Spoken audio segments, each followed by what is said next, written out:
ఒళ్ళంతా టాటూలు వేసుకుని చూద్దాం రండి. పూర్తి వివరాలకు చదవండి రేపటి సాక్షి దినపత్రిక. స్పిరిట్ సినిమా సెట్లోకి కాస్త ఆలస్యంగా అడుగుపెట్టనున్నారట ప్రభాస్. ఆయన హీరోగా సందీప్ రెడ్డి వంగ దర్శకత్వంలో రూపొందుతున్న చిత్రం స్పిరిట్. ఈ చిత్రంలో పోలీస్ ఆఫీసర్ పాత్రలో నటించనున్నారు ప్రభాస్. ఈ సినిమా చిత్రీకరణను ఈ ఏడాదే ప్రారంభించాలి అని అనుకున్నారు. కానీ కొన్ని కారణాల వల్ల రెగ్యులర్ షూటింగ్ వచ్చే ఏడాది జనవరిలో ప్రారంభం కానుందట. ఇక ప్రస్తుతం మారుతి దర్శకత్వంలోని రాజాసాబ్ సినిమాతో బిజీగా ఉన్నారు ప్రభాస్.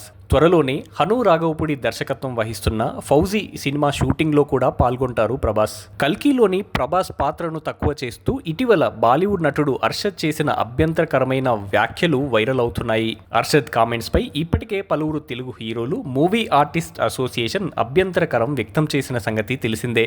తాజాగా కల్కి దర్శకుడు నాగ్ అశ్విన్ స్పందించారు. North versus south, Tollywood versus Bollywood వంటి అంశాలకు తావులేదు. అంతా ఇండియన్ ఫిలిం ఇండస్ట్రీనే.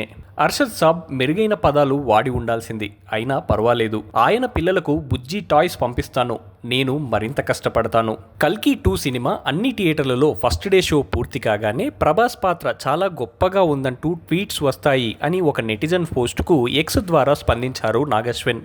అలాగే మరో నెటిజన్ పోస్టుకు స్పందిస్తూ ఆల్రెడీ ప్రపంచంలో ఎంతో నెగటివిటీ ఉంది, మనం దానిని పెంచకూడదు. ప్రభాస్ గారు అలానే అనుకుంటారని నేను అనుకుంటున్నాను అని పేర్కొన్నారు నాగశ్విన్.